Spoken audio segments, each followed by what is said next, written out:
moto.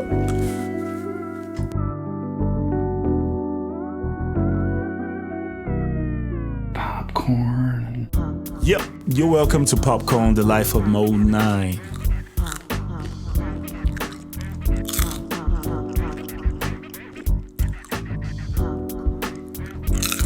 So yeah, last episode I talked about, I stopped at a point where Kevin Luciano was talking to me, I think me, Elajo, a couple of other guys at the show, and he was like, I was with Mike Magic, who was my manager at that point in time. And he was like, yeah, you guys come see me. So the other, Africa Pride, that was the other label that wanted to sign me. So I was calling the guy on the phone. The guy was kind of slow with it, you know. He's like, let's meet this one, let's meet that. Okay, yeah, I'm not gonna be in town. Kind of like giving me the runaround. But question mark, they seem to be more serious. I bought they call, you know, the shopping complex. I went there with Mike Magic. Boom, we were there. Sat down in the office. Kevin started telling us more stories. We were just gisting and everything. It was like the atmosphere was very calm, you know. It was very inviting, warm for an artist. And I saw the studio. He showed me the studio. He was like, this is the Pro Tools Mackie, this is that, this is my mic, Newman, this. And Kevin knew the technical. He knew about equipment. He knew about studio gear. I didn't know nothing. All I knew how to do was make some weak beats with Fruity Loops. I didn't know how to. Elajo used to tell me, man, your drums are weak. But I used to use Fruity Loop drums, Elajo. What do you expect? I didn't really know much. I just, playing around with it. So he showed me the studio and we talked some more. Then some of the artists started coming in. Like, I was very familiar with a couple of the guys. Like Rough-Man, I knew Rough-Man from the days where we used to meet at Rhythm FM. He had this song called Bye Bye Bye, I Jack Back, you know, do die. That man, that. He used to mix rap and ragga at that time. But when he signed to Question Mark, he was just strictly a dancehall artist. They didn't let him rap. So he wasn't even a solo artist. He had another guy with him, Tolu, T-Bass. And T-Bass was the singer. So they were a group called Street Monks. So yeah, they came in, they said, hey, Modo. I didn't know Tolu, but I knew Rough Man. So, hey, Modo. Then we started talking. What's good, man? Rough Man, long time, blah, blah, blah, blah. Then he had this girl, her brother was Benga's friend. So I think her brother introduced her to Benga. And her name was Nena. I just saw the way they kind of like looked down on her a little bit. She just came from the East. She was just fresh from the East. I won't say fresh off the boat, man. I won't say that. But yeah, she was from the East. But yeah, she was cool. She could sing very well though. But when you come on the strength of your brother knowing someone, people, they're not gonna really, or whatever. So it was her, then Silver Sadi. Now Silver Sadi is a veteran. I met him through the KD, Kaduna Connection. LD, this guy is solid. He's a live performer, crazy guy, man. Very good performer, very dope R&B singer, soul singer. He sings soul, he performs live. He used to perform with a band. So I was like, yeah, Silver Sadi was official. Then they had one other girl called Gloria. They had a couple of people though, but those were the main artists. It was Roughman, Silver, and Nena. So I met them, we used to sit down, talk. Before I even signed to Question Mark, I used to just go there, hang with them, and talk. And then So-So from this thing, 5 Star Records. Like, he used to hang with them, Casey Presh them. So-So used to be our guy, So-So used to hang with Roughman all the time. We would leave the studio to go to Orile. I was staying in Ijaniki, my brother's place. So they will be in Orile. I will have to go further down to Kokomaiko, then Ijaniki. So it was crazy, man. It was like a brotherhood. Most of the time, I wouldn't want to go home, so I would just go and crash at the estate, Laka Estate, with them, MGB and Elajo, the Thoroughbreds. I used to hang with them a lot. At this time, I think Il Bliss had just traveled to London. Yeah, Il Bliss had traveled to London. So we were just here trying to just do our thing. So Kevin and I think they were about to sign a deal with Cobams. No, it wasn't that time. But they were going to London for something else. Yeah, I remember they were going to London for something else. Meanwhile, while I was on my way in to Question Mark, Asha was on her way out. But I talked to Asha, I told her I want you to be on my album, and she agreed. But she only gave me one condition. She was like, she doesn't want to record at Question Mark Studios. And I was like, no problem. But we never got around to doing that song because she got really busy. I think she traveled. She signed a deal with Naive Records, a French label. So she went to France. I think it was a good move for her because she blew up and she's a big artist in France right now. So enough respect to Asha. More greasy elbows, power to you. So yeah, I talked to Kevin some more, and then I had these videos. I had the video of Elbow Room. I had the video of Formidable. I think I had Elbow Room and Formidable. Now, I tried to give these videos to MTV. There was a guy called, he was working at MTV. I had tried, but they weren't even hearing that. They were just rejecting videos left, right, center. So when we tried to give him the video for Elbow Room, we just heard the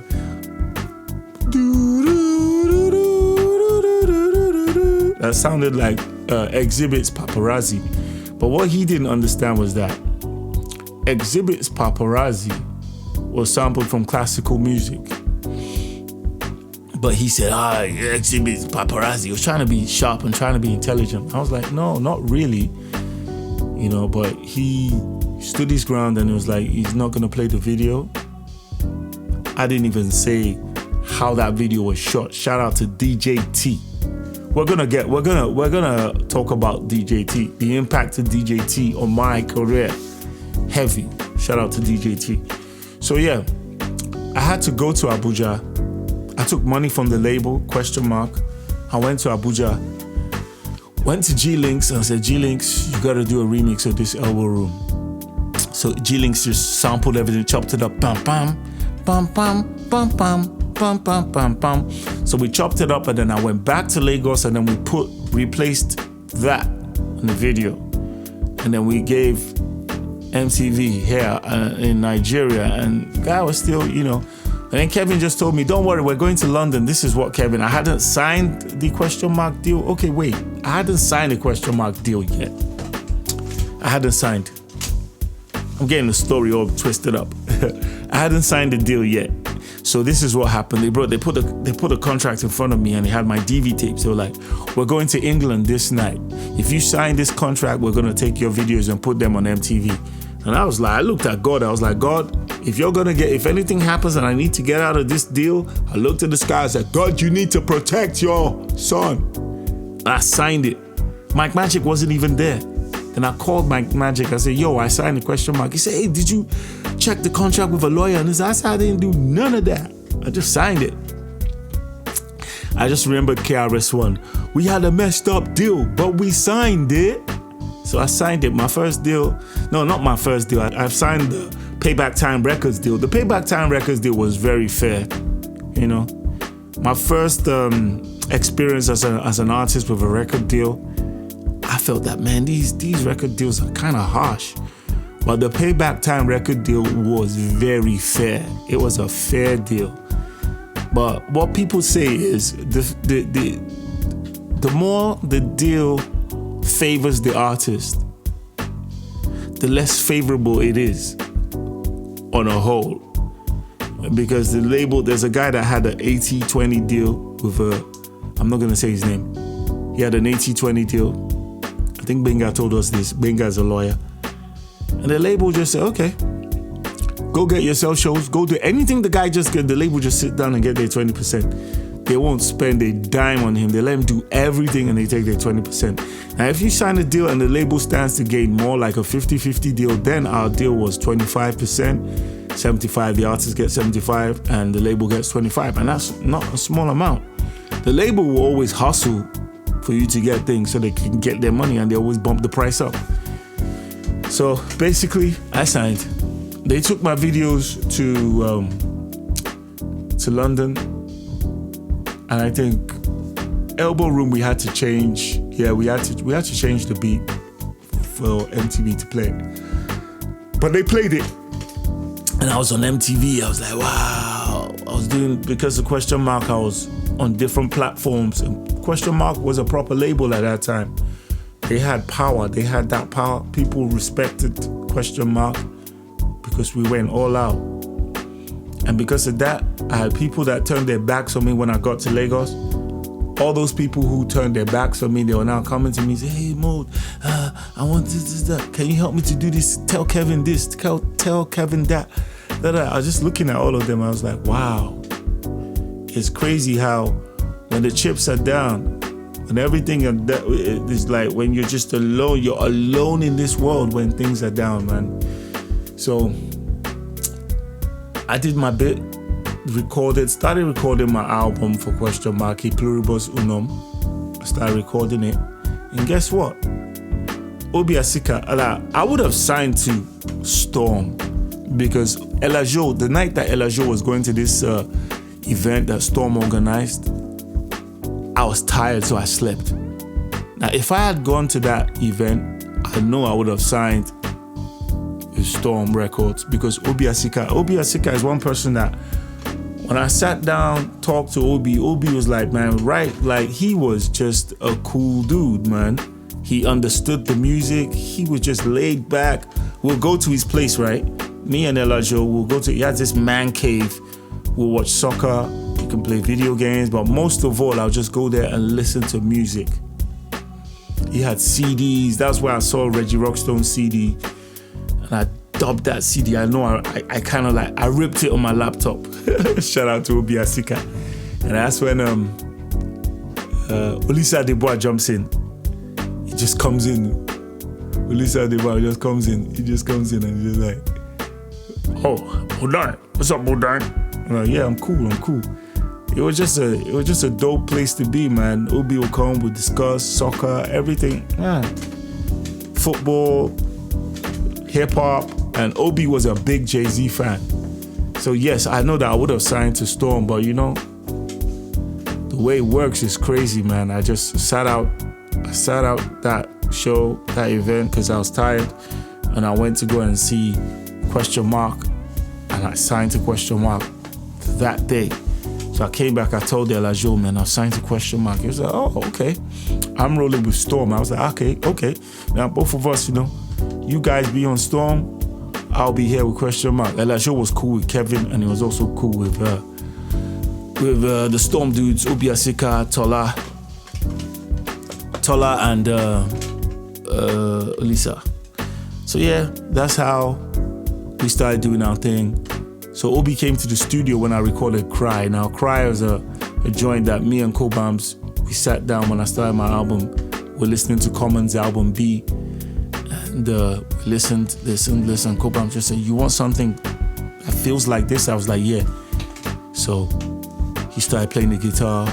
He started doing it. Don't you know? And I was like, nah, don't do that. Just say something in Igbo. So he just did the Ewo Awalami. I was like, yes, that's it.